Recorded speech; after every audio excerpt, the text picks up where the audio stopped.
দেখো কি অবস্থা, ও খাবে ছুটির ফুল তাই এসছে। দেখো আমার ছুটি গাছ ছাদের ধারে আছে, মানে কার গাছটা সেটা সবাই তোমরাই বলবো। আমার ছাদ লাগা হয়েছে, আমার ছাদে এরকম ভাবে নোংরা হয়, এখানে ছাদের উপরে ছুটি ধরে আসছে, গাছটা কার বলবা, কিন্তু ও বলে না অপচয় করা আমি পছন্দ করি না। দেখো বন্ধুরা কত ছুটির ফুল, দেখো সজনে ফুল দেখো কত ঝরে ঝরে দেখো শুকিয়ে গেছে। ইনারা খায় না গো, খাবে না, ওনারা বড় লোক মানুষ, সস্তার বিনা পয়সা জিনিস খাবে না। আর আমি বাবু ভালোবাসি, আমার না সেটাই দেখো কষ্ট লাগে, তাই জন্য আমি অপচয় করি। আমাদের মাস্টারনি ম্যাডাম কথা শোনাতে, পল্লবী ম্যাডাম কথা শোনাতে ব্যস্ত, মানে এত কথা শোনাতে পারে কি বলবো, সেটার সঙ্গে তুলনা হয় না।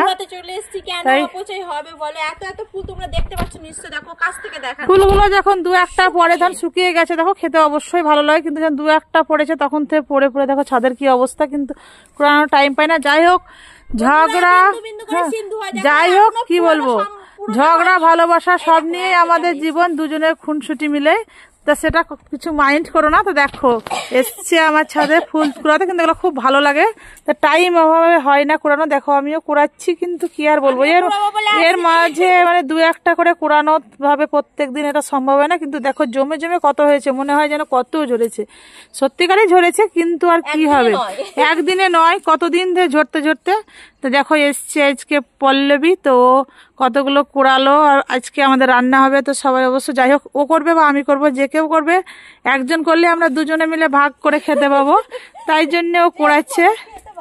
হ্যাঁ আমাদের সবাই তো জানো যে মিলেমিশে খুনসুটি মিলে সবকিছু জীবন, তো কি আছে ঝগড়া, আশা করি সেভাবে তোমরা দেখতে পাও না, ঝগড়া ভিডিও দিলে সেটা মজা হয়, ঠিক আছে, আমাদের ঝগড়া সেভাবে নেই। তো তোমাদের ভালোবাসা যদি ঝগড়া হয়তো কিছু করে না, তো সেটা নিয়েই বলছি কি যে দেখো সব ভালোবাসা নিয়ে জীবন, ঝগড়াটা একটা ভালোবাসার অর্থ পড়ে, কারণ ঝগড়া থাকলে ভালোবাসার একটু মতটা বেশি হয়ে যায়।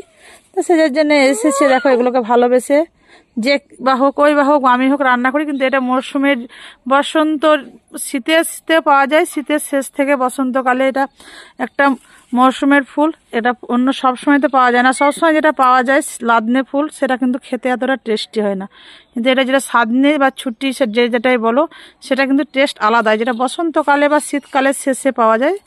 তো সেটাই দেখো আমার গাছে ধরেছে, তো কুড়িয়ে আজকে রান্না করব। গাছটা দেখো অনেক বড়, কিন্তু অনেক নষ্ট হয়ে গেছে গো, গাছটা দেখো ছুটি প্রচুর ধরে গেছে। তো কে কে ভালোবাসো ছুটি খেতে অবশ্যই সবাই বলো, অবশ্যই কমেন্টে বলো, আমাদের কিন্তু এখানকার চলতি ভাষা ছুটি। হ্যাঁ আমরা অনেকে বলে, আমার বাপের বাড়ির লোকে সাদনে ডাঁটা বলে, কিন্তু এখানে ছুটি বলে বলে কারণ কি হয়েছে বলো তো, বাপের বাড়িতে ছিলাম কত 15 থেকে 16 বছর, আজ বিগত 25 বছর শ্বশুর বাড়িতে আছি, তো কোনটা শেখা যায় সেটা তোমরা সবাই কমেন্টে অবশ্যই জানাবা। আমি জানি যে মাতৃভাষা সবাই বলে, কিন্তু মাতৃভাষা মেয়েদের থাকে না গো, মেয়েদের যেটা শ্বশুর বাড়ি সেটাকে আঁকড়ে ধরে ভালোবাসাটা মনে হয় জীবন, কারণ সেখানে সেটাকে ভালোবাসতে শিখলেই সুখ পাওয়া যায়। আর মাতৃভাষা সবকিছু মায়ের জিনিস সবকিছু ধরে রাখলে সেটা অশান্তি বই সুখ আনে না, আমার জ্ঞানে বলে, ছোট্ট জ্ঞানে, কিন্তু যারা তোমরা বড় বড় দর্শক আছে তারা দেখে বিচার করে অবশ্যই বলবা। তো দেখো ফুলগুলো অনেক কুড়িয়েছি, যে এইবার রান্না করি, ও রান্না করবো আমি রান্না করি, দেখতে পাবা। তো দেখো কার কার ভালো লাগে অবশ্যই জানাবা, আর ভিডিওটা আর বেশি বড় করবো না, এমনিতে অনেকটা বড় হয়ে গেছে, কিন্তু তোমাদের ভালো লাগলে সবাই লাইক কমেন্ট শেয়ার অবশ্যই করবা, আর ভালোবেসে সঙ্গে থাকবা।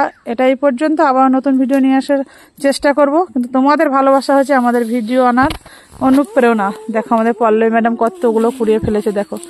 ওকে বাই, টাটা সবাইকে।